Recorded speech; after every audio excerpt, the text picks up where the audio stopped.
Mahsus mahal dedikleri zindanda, kalıram kardeş, dostlar yandadır. İki ellerim kızı kandadır kanda. Ölürem kardeş, aklım sendedir. Ölürem kardeş, aklım sendedir.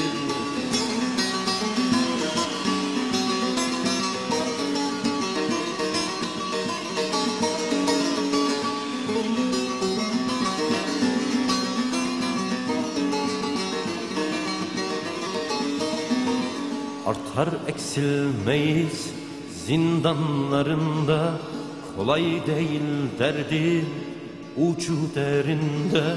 Unhan ırmağında, hey dost, kara burnunda. Vururam kardeş, öfkem kındadır. Vururam kardeş, öfkem kındadır.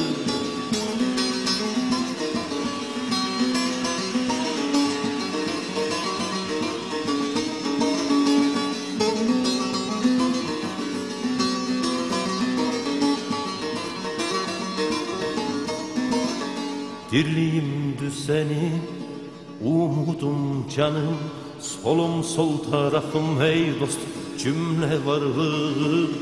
Benim beyaz unum, ak güvercini. Bilirim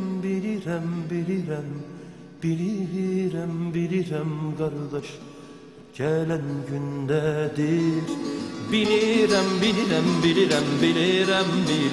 kardeş, gelen gündedir.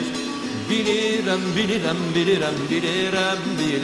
kardeş, gelen gündedir.